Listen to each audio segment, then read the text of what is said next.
It's Tuesday, September 27. In the headlines, schools have been advised to continue lessons online on Tuesday. CVM TV sold to Verticast Media Group Limited. Regionally, $210 million for healthcare workers in Trinidad and Tobago. And in sports, 8 Da Costa Cup matches set for Tuesday.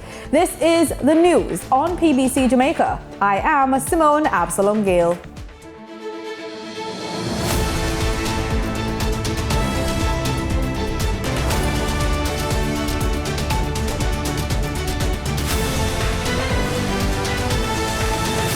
Schools have been advised to continue lessons online on Tuesday and only have face-to-face classes where conditions are safe, as the island is expected to receive more rain. The Ministry of Education, in a release, says administrators have been told to continue exercising caution in determining the operations of schools. The ministry adds that schools should continue to use their communication channels to inform parents, students, and staff on their operations based on their local situation. Most public schools suspended face-to-face classes on Monday as heavy rain associated with the outer bands of Hurricane Ian continued to affect the island.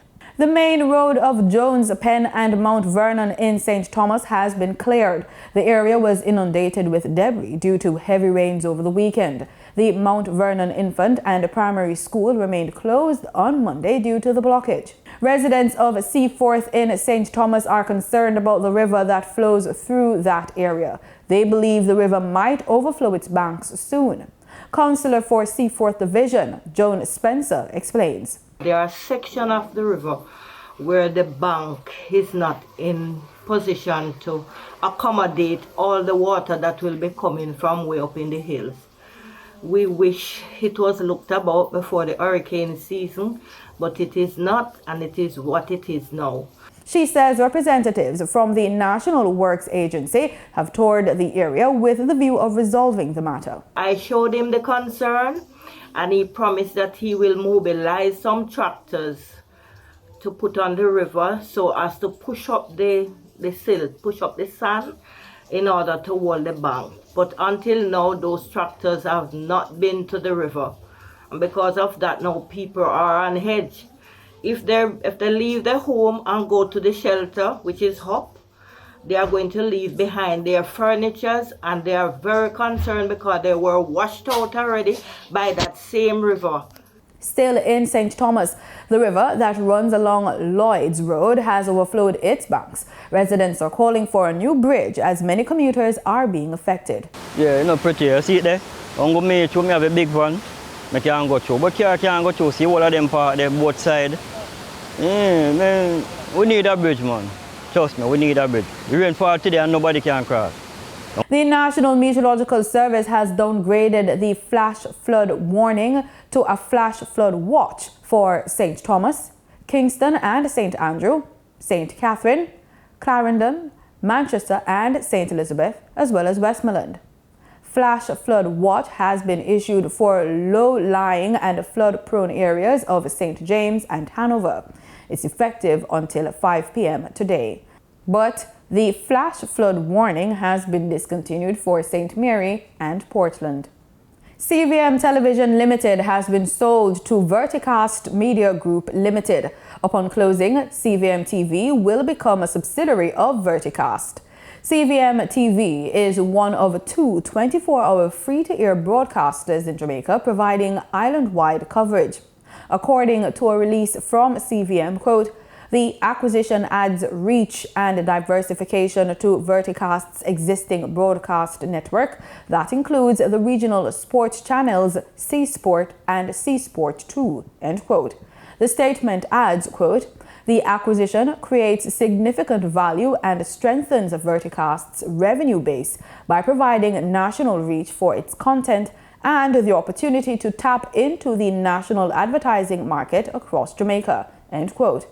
Verticast broadcast rights includes FIFA World Cup Qatar 2022, England's Premier League, the NFL, all national team football from Europe and Euro 2024-2028 across the Caribbean. CVM TV programming broadcast across Jamaica includes its staple morning show and evening news, as well as ISA schoolboy football and the Jamaica Premier League. Jamaica has confirmed another locally transmitted case of monkeypox. The new case has increased the overall number of cases to 14. The Ministry of Health and Wellness says the latest patient is from Kingston. There are now 12 locally transmitted and 2 imported cases of monkeypox in Jamaica. The Health Ministry says 13 of them are men. One death thought to be related to the disease remains under investigation. Director General of the World Health Organization, Dr. Tedros Ghebreyesus, is urging regional leaders not to relax their efforts to combat the spread of COVID-19.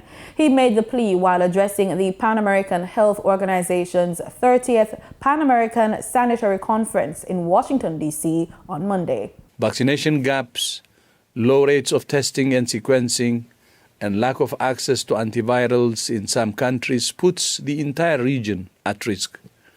We continue to urge all member states to prioritize the vaccination of all health workers and all older people on the way to achieving the target of 70% coverage in all countries. WHO has recently published a set of 6 short policy briefs which outline the essential actions all countries can take to reduce transmission and save lives.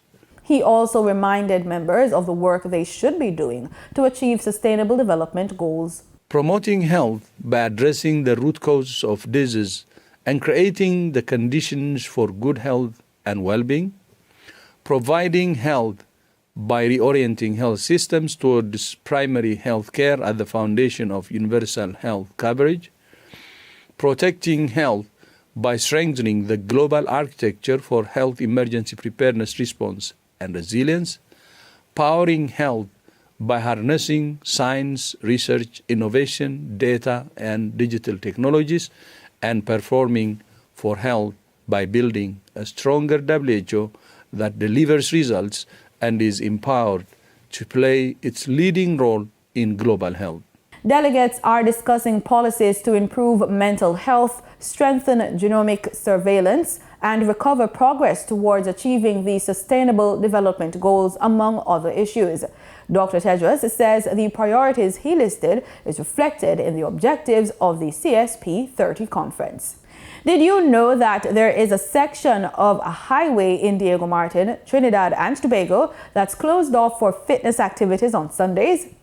Founder of Keep Moving Family and Fitness Program, Michael Phillips, tells us all about it in this episode of Living Healthy.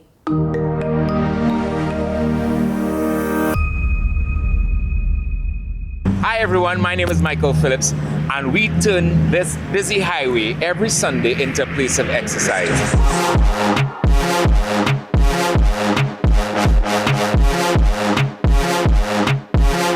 So I got the concept for that program from my experiences in traveling as a national cyclist. Doing a training ride, I saw someone walking on the shoulder of the highway, and then I thought to myself, why is this person walking on the shoulder of the highway? Then I realized in the area there were not many green spaces or areas designated to sport or recreational activity. Well, I've been coming here basically every Sunday for years. It's kind of my Sunday morning ritual, so very appreciative to have a good space without the traffic, without having to worry about cars.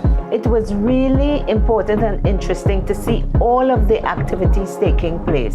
There were people cycling, there were people obviously walking, there was somebody with their dog. There was a lot of not just physical activity, but social activity. One of the important things that came out of it as far as recognition is that the government actually made it an act of parliament that road is closed specifically for exercise on a Sunday morning in that area. And I think that's the only program of its kind in the Caribbean still given that kind of recognition. I come because I feel safe, as they close down the highway. Because we get to ride in a safe area. My motivation is starting an exercise program and recognizing there was a need for it, but also the fact that there was going to be such great community interaction. I know that this is a particular session that's held in the northwestern part of the country, but we need this to go out to the villages, to Pinal, to Toko. If we were going to scout for individuals to be able to duplicate this, is a strong sense of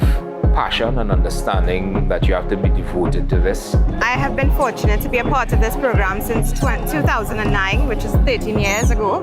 And one of the really, really wonderful benefits is bringing my son out to learn to ride from a very young age of 3. Many people have said that they felt that that program had saved their lives. I've seen people come there as couples and walking every Sunday morning, and then, you know, a spouse passes away, and then the community that's there on Sunday morning is that support group for that individual. Well, we do this almost every Sunday. So I personally look forward to it. It builds good discipline. So it's not only fitness, it's a whole lifestyle package.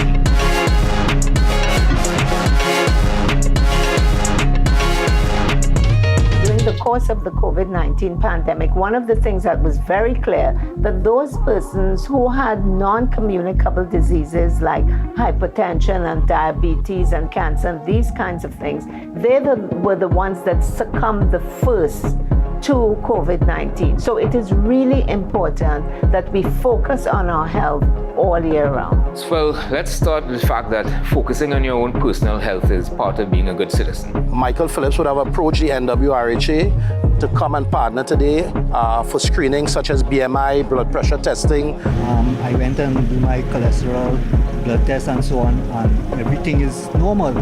So what they told me is to keep it up. It's really about balance, and it's ensuring that you're taking care of your mental, your physical, and your emotional health. I want to encourage people to go to POWER website, go to the NWRHA website, including the Ministry of Health, to get more information about lifestyle and other diseases. Members of the business sector are being reminded that consumption tax for the month of August are due on Friday, September 30, 2022.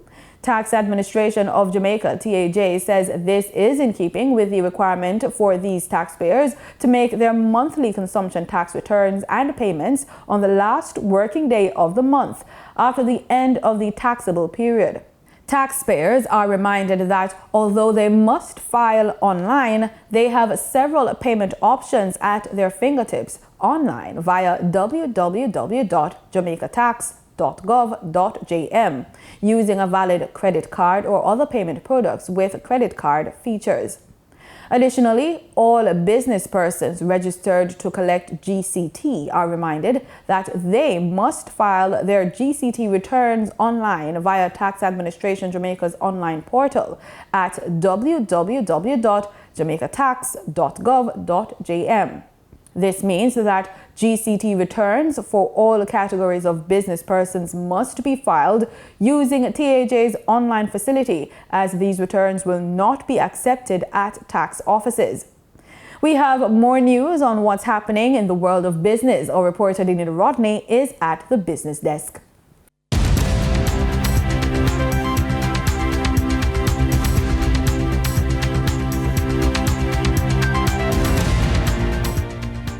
Moroccan-based global outsourcing company Intelsia has opened its first Caribbean office in Kingston on Thursday. Cluster Director Marie de Brucker, speaking at a JIS think tank, says the company now employs over 600 Jamaicans and is expected to employ another 150 by year-end. So our first site is here in New Kingston. We currently have 608 people already at work. The site can grow further, and our intent is to do that by the end of this year to about 750 people. She says this can be achieved by bringing in the right people and following the right track. For us, how are we going to continue to grow as a company at the same pace and keep finding that tremendous talent that we have today? So that for us is really one of the big questions that we have. We are aware, with the support of JAMPRO, of course, that we will see that ongoing support. I heard about the GSS program and things like that. So this is all going to be about partnership. The number 1,000 employees is a number that we have out there that easily can be exceeded with the right track and the right strategy on bringing on our employees, and not just our contact center agents, right? We're talking about support, training, human resources, anything that is needed to really effectively and efficiently operate a contact center of world-class contact center. Intelsia currently offers solutions in 4 main areas: business processes, information technology, innovative consulting, and multi-channel CX. For your market updates, in foreign exchange trading for Monday, September 26, the US dollar sold for an average of $152.55. The Canadian dollar ended trading at $111.90. The pound sterling traded for $168.37, and the euro sold for an average of $149.19. In JSE trading, the JSE index advanced by 2,301 points. The junior market index advanced by 7 points. The combined market index advanced by 2,220 points. And the All Jamaican Composite Index advanced by 3,865 points. Overall market activity resulted from trading in 113 stocks, of which 51 advanced, 46 declined, and 16 traded firm. Stocks advanced for AMG Packaging and Paper Company Limited, Barita Investments Limited, and Berger Paints Jamaica Limited. Stocks declined for 138 Student Living Jamaica Limited, Access Financial Services Limited, and Blue Power Group Limited. Trading firm were 138 Student Living Jamaica Limited Variable Preference, 1834 Investments Limited, and Caribbean Assurance Brokers Limited. The overall volume leaders were Trans-Jamaican Highway Limited with over 4 million units, Wigton Wind Farm Limited Ordinary Shares, and iCreate Limited Ordinary Shares with over 3 million units. In regional stocks, in Trinidad and Tobago, Clico Investment Fund was the only active security posting over 14,000 shares. On the Barbados Stock Exchange, Goddard Enterprises Limited was the sole security trading 700 shares. In regional business, the Caribbean Community, CARICOM, on Monday launched a new regional platform to facilitate intra-regional trade in goods and agricultural products. The initiative, dubbed SimSupra, CARICOM Marketplace and Suspension Procedure, will register suppliers and buyers of CARICOM originating goods and provide a platform where entrepreneurs can offer their products from raw materials to finished products. In market data for oil rose almost 2%, supported by supply curves in the U.S. Gulf of Mexico ahead of Hurricane Ian and slight softening in the U.S. dollar. Brent crude was up $1.49 to $85.55, and West Texas Intermediate crude was up $1.37 at $78.08. And that was the business report on PBCJ. I'm Danita Rodney. In regional news, we start in Trinidad and Tobago. The government has kept its promise to provide a special payment for healthcare workers, with the allocated figure being $10 million more than promised. Sunil Lala reports. It's a vast training in vast areas, but all connected to preparedness to respond in a time of emergencies. And it couldn't have been more timely because of what we are now, looking to face. We will be supported by the Honduran Red Cross. So the facilitator is a young person from Honduras. We are also, as part of our preparedness, we are also awaiting the import of 2 containers with pre-positioned relief non-food stocks. That is going to be or allowing us to pre-position the branches as well. So in case of, we don't know where an event would happen, we don't know what part of the country it would land if it is to come our way. And so we want to be prepared. They are trained in definitely search and rescue. We have groups in so many communities, over 100 communities that have been trained to act in search and rescue and how to manage an EOC, which is an emergency operating center, relief and supplies, they're managing warehousing, they are trained in pretty much everything. About 16 youth volunteers from across the country will take part in a 4-day training in disaster preparedness spearheaded by the Belize Red Cross Society. The training will be held under an ongoing project called Caribbean Prepared. It comes at a time when Belize is most prone to hurricanes. The Prime Minister's promise for a special payment to be made to health workers has been confirmed. In early September, Finance Minister Colin Bird had said that it would cost government $200 million, but during his budget presentation, the figure was more than expected. I have acted on the instructions of the Prime Minister, Dr. the Honourable Keith Rowley, to allocate the sum of $210 million in the estimates of expenditure for fiscal 2023 as a special payment to be distributed to health workers in Trinidad and Tobago. He said this involves ex gratia payments to over 20,000 health workers.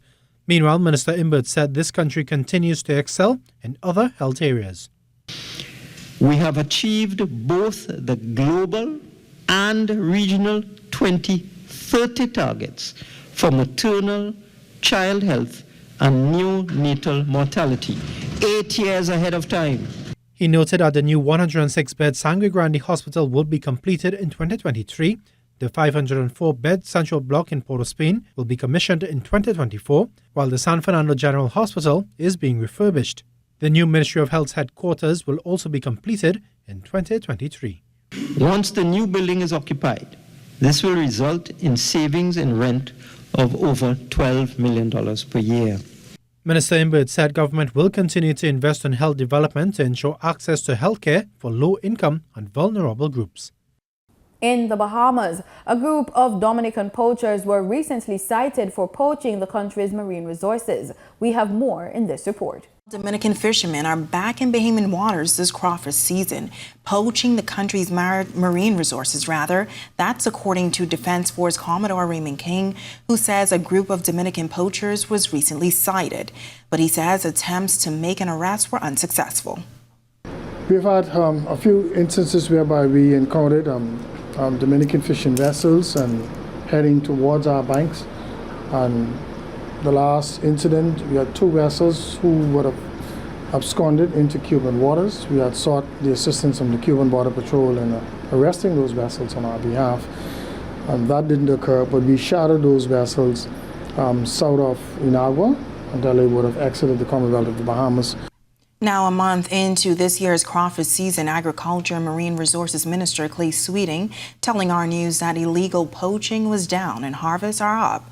On average, officials say 3.5 million pounds of crawfish is harvested during the season, but Commodore King says the force is aware of certain trends and will continue to patrol areas frequented by poachers as well as human smuggling operations. We've also still have that trend with Cuban migrants leaving Cuba towards the United States. Our partners are making those intercepts in the southwestern Bahamas around the Key Sal banks and handing those persons over to us. And we still have the trend with mixed nationalities who enter the Bahamas legitimately, and before the end of their visa stay, they would move towards the northern Bahamas to be a part of those smuggling rings to the United States. So those are some of the trends that we're seeing, that we're countering. In international news, Japan has bid farewell to assassinated former Prime Minister Shinzo Abe with a rare state funeral that divided the nation. The state funeral has prompted protests in downtown Tokyo, with demonstrators criticizing Abe for his legacy of divisive policies as well as the cost of the event. The remains of Shinzo Abe were carried into the venue by his widow Akie, accompanied by the current Prime Minister Fumio Kishida, whose decision it was to go ahead with this controversial state funeral. More than 4,000 guests, including many dignitaries and world leaders, they heard Kishida lead tributes to his friend and mentor. Prime Minister Abe, rest well after all that you have done for our nation. And thank you most sincerely. May you rest in eternal peace. Abe served as Prime Minister twice, coming to power a second time as Japan was recovering from the 2011 earthquake and tsunami. And that was really the spirit that Prime Minister Abe did bring to Japanese politics after the Fukushima disaster. yes, Japan has got what it takes to be a global contender. He was credited with making Japan more assertive internationally, but his critics accuse him of moving the country away from its traditional path of pacifism, and many people have been protesting against this event. They've been angered by the cost, and revelations since the assassination about links with the Unification Church, or so-called Moonies, have also hurt his reputation and that of the current government. Still, thousands turned out from all parts of Japan to pay their respects. He's always stood up for his beliefs, even when many were against him. I like Abe very much. I'm so happy to see how many people have turned out. Long lines waiting patiently to lay flowers as their own tribute. His legacy will certainly be a controversial one, responsible for policies that were often divisive here. But Shinzo Abe seemed determined to change Japan's position in the world, and he'll be remembered as one of his country's most significant political figures. Rob McBride, Al Jazeera, Tokyo. In sports, some Da Costa Cup matches were granted the green light to go ahead today despite the inclement weather. Inter-Secondary Schools Sports Association, ISSA, President Keith Wellington says they will continue to keep a close watch on the situation.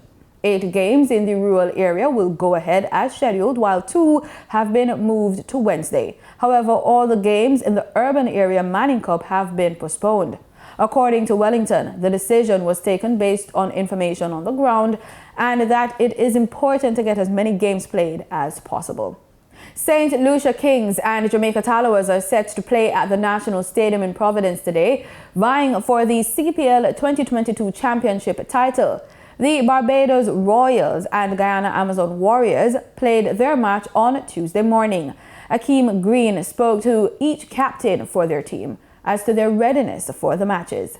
Mentally, the guys are good actually, but we can't really think about what happened in the past, because some of these guys, a lot of these guys, they weren't actually there in the past teams that actually made it to the knockout round. So we can't really think about what happened before. It's just as I keep telling them, just take it one game at a time, and then we see what happens in the next one. So let's just focus as hard as we can on the game to come, and then cross that hurdle, and then we step over to the next one. It's always nice to get some sort of rest, because it's been, as you said, it's been a packed schedule for us since we got home. But yeah, we're looking to cross the line, but I'm not really pushing it on to the guys too much, because today is the rest day and stuff. So just giving them the time off just to recap and to get themselves back ready for tomorrow's game, because we all know how important it is. So it's not really, I don't think I have to still go and tell them how important it is. Just wait for them to be relaxed, and when they're ready, we'll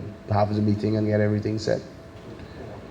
I just think we need to learn from the conditions. I think we need to assess the conditions a bit faster with bat and ball. I think we've been doing that very well throughout the season.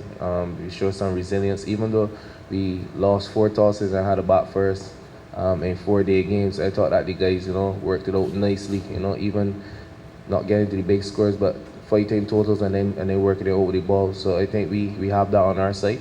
So it's just for us now to put everything together and have a good game. Yeah, I think first and foremost is the crowd. All of us has been coming through a season or two where we haven't been playing in front of a lot of big crowds. So to come to a place, which I don't really know that well, to be honest with you, it's been really pleasing to see how incredible the home fans is. And, from my perspective, you're almost looking to play the home team in the final, because that's what would be so incredible, is a full-packed stadium. And you got to beat the home team in their backyard. I think that's how you want to set up tournaments like this. But yeah, I'm really impressed with the wicket. I think certainly the last time I was here in 2016, the wicket didn't quite play the same. Now it feels like a proper T20 wicket where there's something in it for both bat and ball. So I think it's a very, very good cricket wicket. Yeah, I think it's a step in the right direction for the franchise, for not being in the playoffs last year to being in the playoffs this year. It's a positive step in the right direction. As as it regards the batting of the team, you know, the guys have the full backing of the staff and the coach and everybody, you know. So it's just for them to continue put up their hand, who is put up their hand and who is not putting up their hand, to come to the party. You know, we believe that the guys will come to the party very soon, because if you watch the guys in training, they are hitting the ball pretty good. And that's it for the news on PBCJ. I'm Simone Absalom Gale. You can follow us on all our social media platforms at PBCJamaica. And remember, we are the People's Station.